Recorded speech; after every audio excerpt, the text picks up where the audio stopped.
মেহেরপুরের গাংনীর কাজীপুর সীমান্তে পতাকা বৈঠকের মাধ্যমে নারী, পুরুষ ও শিশুসহ অন্তত ১২ জন বাংলাদেশিকে ফেরত দিয়েছে ভারতীয় সীমান্তরক্ষী বাহিনী।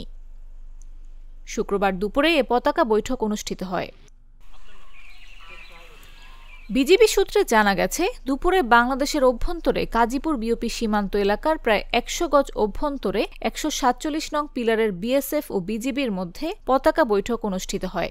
বৈঠক শেষে বিএসএফ ১২ জন বাংলাদেশিকে বিজিবির কাছে হস্তান্তর করে। ফেরত আসা ব্যক্তিদের বাড়ি খুলনা, রাজবাড়ী, সিরাজগঞ্জ, বাগেরহাট ও কুষ্টিয়া জেলায়। তারা বিভিন্ন সময়ে দালালের মাধ্যমে অবৈধভাবে ভারতের অভ্যন্তরে প্রবেশ করেছিল। পরে ভারতীয় পুলিশ তাদের আটক করে। বিএসএফ বিজিবির কাছে হস্তান্তরের পর আনুষ্ঠানিকভাবে তাদের গাংনী থানায় হস্তান্তর করা হয়।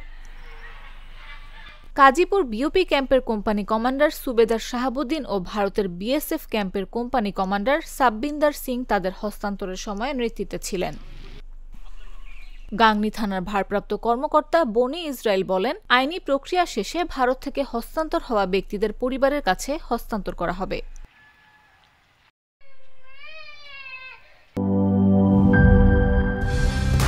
কালার এক্সপার্ট, জর্জ স্যাপ এবং মাইল্ড অন হ্যান্ডস টেকনোলজি সমৃদ্ধ অরিক্স ক্রিস্টাল ওয়াশ আপনার লন্ড্রি এক্সপার্ট।